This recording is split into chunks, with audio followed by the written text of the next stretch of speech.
Well, hey family, this is Darlene. Want to thank you for stopping by the Jury by BDK YouTube channel. I know you didn't come here for a sermon. So here's the video. And guess what? We'll talk. Well, hey family, happy Monday. This is Darlene stopping by real quick. I'm just showing how to use those. You know how you find those little cheap bags of beads at Hobby Lobby or Michael's or somewhere? So I've had them for a while. And you may have seen me use a couple out of the bag. So I've got some in here. I poured some in the bowl, and then I've used a couple of them on a couple of bracelets right here. So basically just creating some really cute bracelets using this little cheap bag of beads that I got from Hobby Lobby.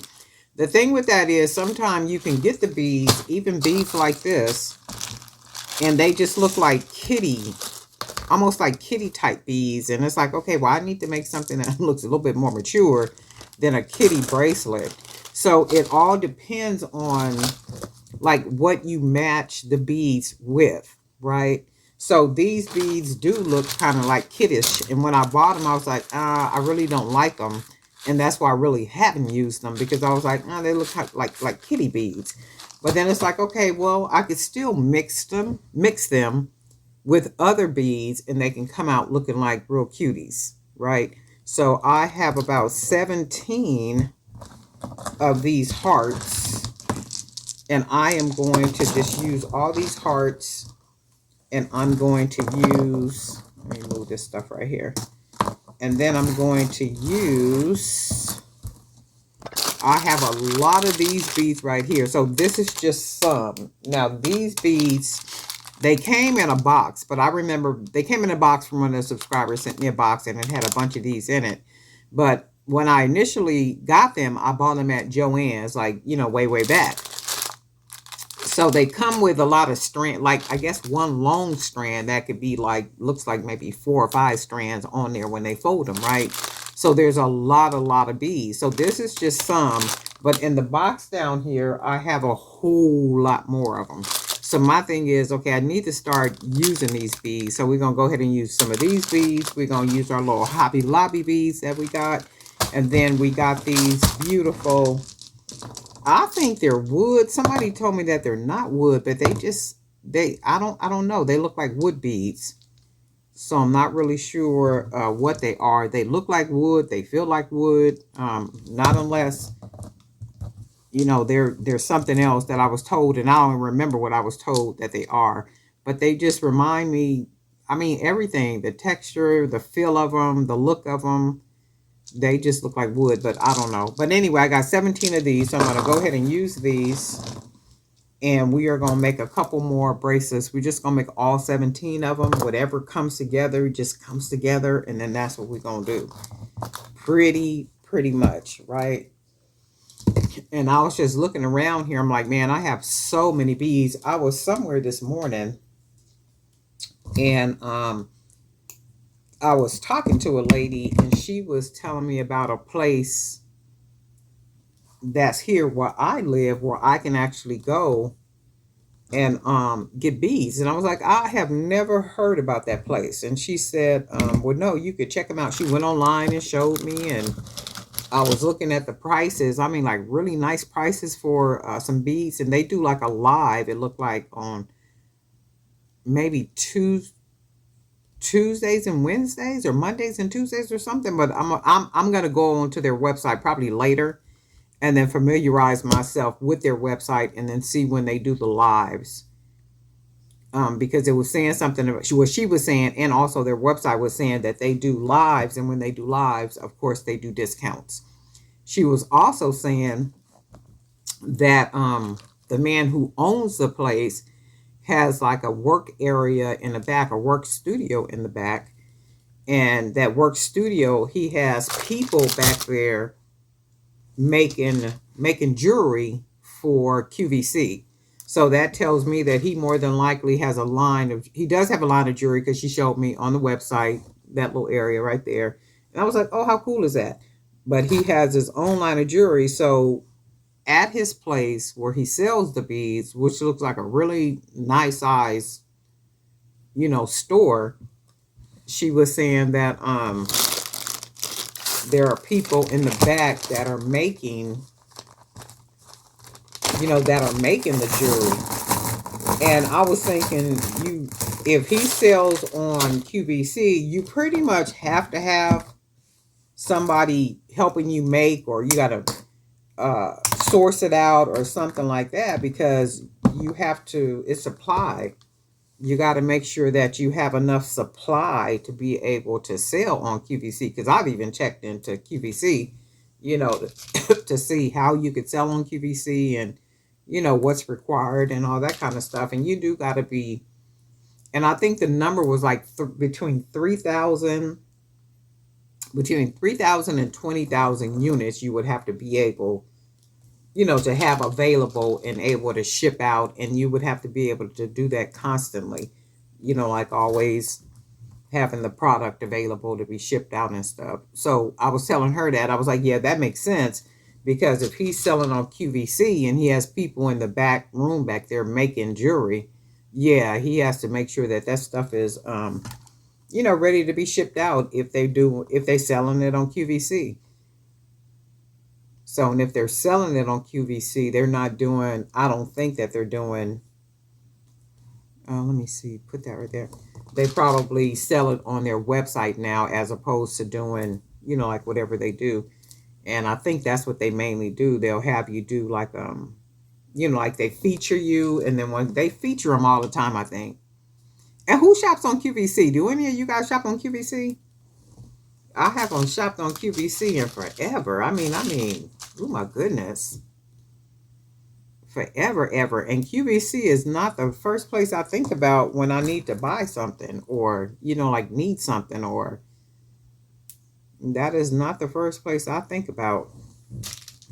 And because I don't have TVs by choice, I don't have televisions, I don't even know if they do like promotions, like commercials and different things for QVC on television. Do they do that? Like advertise? Or how do people even stay abreast of what's going on QVC? Like who is watching and buying from QVC? And how are they finding out about QVC? That would be my question. So all I'm doing is I'm making, because I had 3 of the orange, I just went ahead and made them all the same. Because I'm going to put these on the, on fair. Because I'm like, who is shopping on QVC and who knows about it? I do remember way back in the day, my grandmother used to shop QVC. Like everything in her house she had got from QVC. And okay, so this is this one. I like the way these look. And they're just simple enough. It's like you don't need a whole lot. And when we're using like these little beads, these little cheap bag of beads that we can get probably for $1.99 when they're on sale, right? You can actually make some, just really expensive bracelets. And what you can do, for those of you who sell outside and do whatever you do, these could be sauce items. And because if you buy in the beads cheap enough, $1.99 a pack, $2.99 a pack, or whatever you're doing, and using 1mm cord and just making some really cute, simple bracelets, these could be $3, $3, $4, $5 bracelets, and they're sauce items. And if you can get away with it, charge $1 for them if you wanted to, and then take that other money that you would charge on these and attach it to something else that you're selling. So you're not losing out, and people just got to really learn that. So if you wanted to sell this bracelet for $8, but you say, oh, okay, well, I'm at an event where the foot traffic is high, people spending money. Let's say like if it was at Seaport Village, or if it was at one of the farmers market, or one of these other things that are going on, and it's high foot traffic. You got people coming in, tourists, and people that's just coming through. They're making a day of it and all that good stuff. And making a day of something and a day out includes spending money many times, right? So if you're out and about and you got everything situated on your table, and you normally charge $8 for these, you could take the $7 off of this and attach it to something else, one item, Or you can divide that $7, how many ever times, divide it and attach whatever that is to something else that you're selling, right? And you can do that when they're high traffic events like that. Now, if they're not high traffic events like that, right, then you probably won't want to use that strategy. But if you got a hot music festivals or anything like that, because you want the prices to be attractive, and people want to support you, they want to support you, but somebody may not have $10 just for this bracelet as much as they like it, right? They might have $1, $2, $3, $4, $5. And I know to some of you guys that it's like, ooh, that don't even sound right. Well, you didn't even hear the strategy. You didn't listen to nothing I said when I just did a breakdown for you. You could sell it for $10. You can sell it for $5. You can sell it for $1. You can sell it for 50 cents if you want to, right? You're not losing the money on what you would charge $10 per bracelet. If you take that $9 from each bracelet, divide it, and then attach it to something else that are your best sellers or good sellers.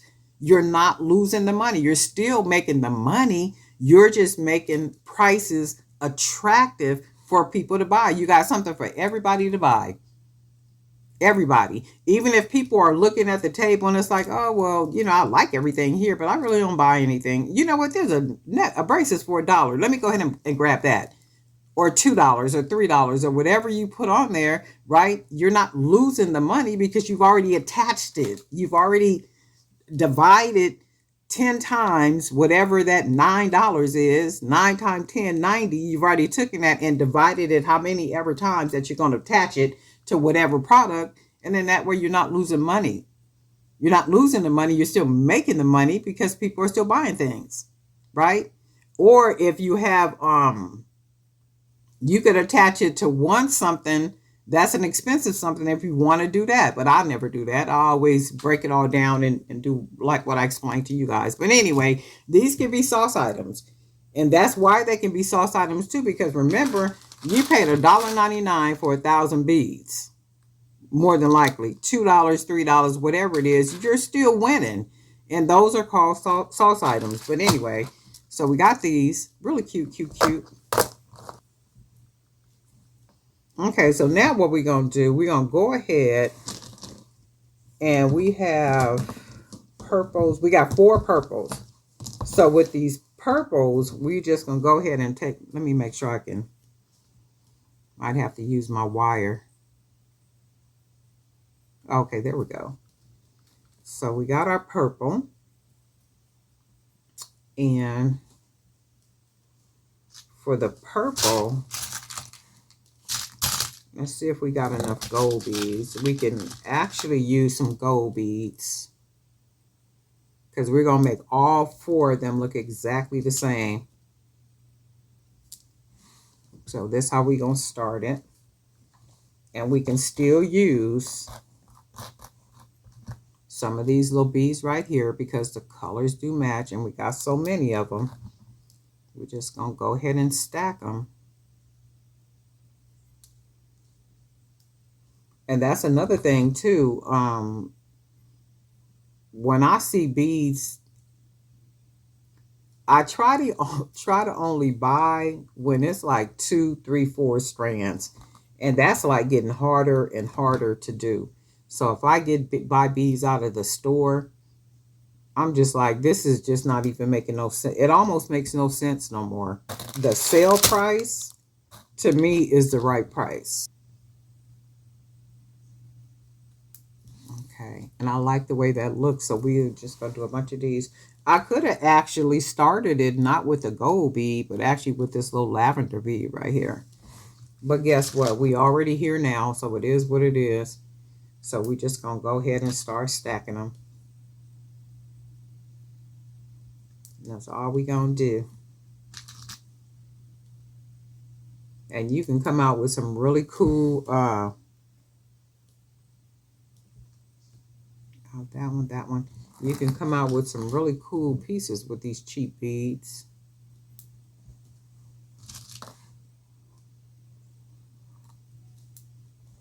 And then I got a white bead here. And sometimes, oh, that's what I was gonna say. I went to some type of event where they had like vendors and stuff. And I'm just looking, and a lot of times I'll just look at stuff. Every once in a while I might buy something, if I really like it. But as far as jewelry, I don't buy jewelry because I just don't, because I make it. And I don't really ever see anything that, that I want and that I can't make myself. So I don't know if that's good or bad. But if there's like candles or, like something else that I see, like maybe a piece of clothing or, something like that I like, I'll buy it. But jewelry is not one of them. But I was looking at, that's pretty. But I was looking at how people were pricing things, and how they had, especially jewelry, because I sell jewelry. So, because I make and sell jewelry, you got to have something for everybody, anybody, everybody. If you have color bracelets like this that's sitting on the table, and a teenage girl comes through, she probably got $5 in her pocket. She'll buy this for $5 if she really likes it. So you gotta have something for everybody. But I look at a lot of them, and a lot of them just be having I'll be like, man, I wonder why they're not selling nothing. And anytime people are walking up to the table and they're just looking at everything, they might look at it, they might touch it, do whatever. Chances are the price is way higher than they perceive the value to be, or they've looked at it and they see that it's not the best quality, because people are just not giving away their money no more. So you can price something at $125. It better look like it's worth $250. You can price something at $60. It better look like it's worth $100. So people are looking, they're checking out the quality, and if it's not, what they think it should be, they're not gonna buy it.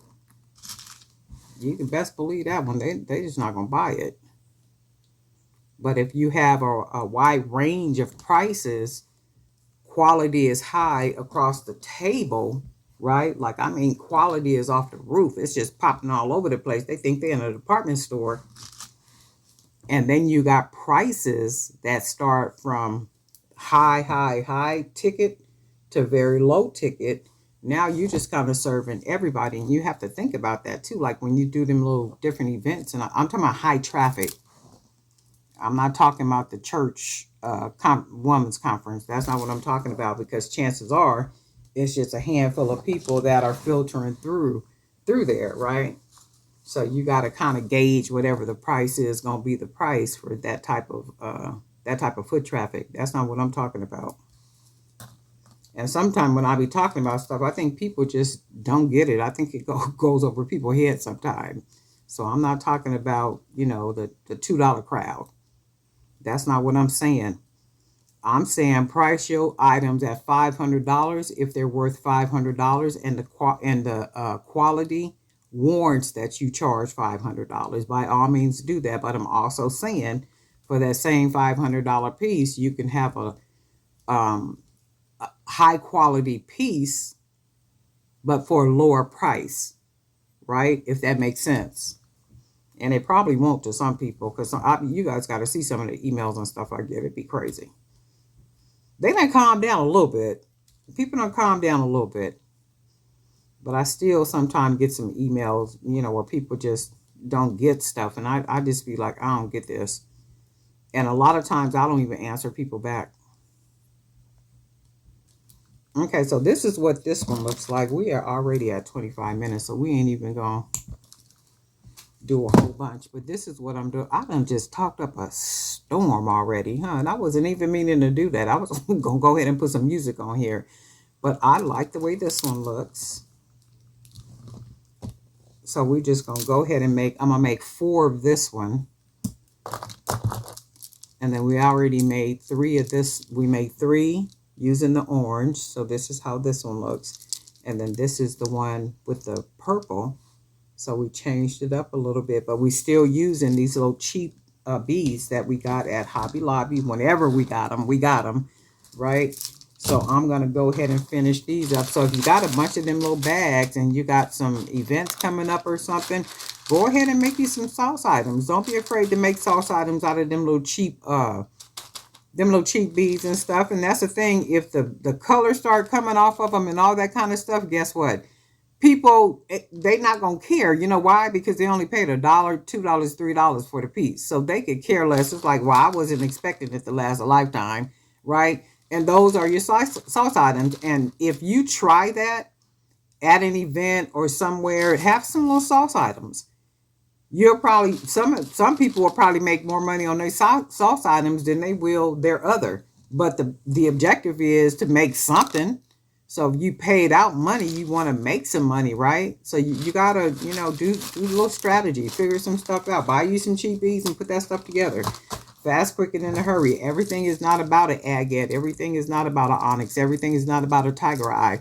And I think what happens with that is people make you think that is what it's all about. That's not what it's all about. It's that's not what it's all about. And if you think about it, the whole market is basically saturated with all of that. And it's like, how much more different can you be? How much more change can you make in creating a piece with a tiger eye or onyx or amethyst or whatever it is that you're doing? It got to be something really outrageously, uniquely different than what anybody and everybody else is doing.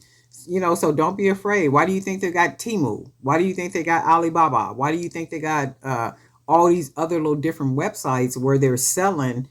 It might be bracelets, it might be whatever they're selling. They're selling things that are not high ticket items. And guess what they're doing? They're selling it, and they're selling out. And they're selling out. But most of us are trying to make $1,000 items, $500 items, right? And chances are people sit on them things for a while until they actually sell them. But then you got other people that are making sauce items and be at events and be in different places, and they selling them sauce items like it's the right thing to do. But anyway, I done chatted up a whole lot. I wasn't even trying to talk that much. I was going to turn the music on. But anyway, Darling Night for Jerry by BD King. Guess what? We'll talk.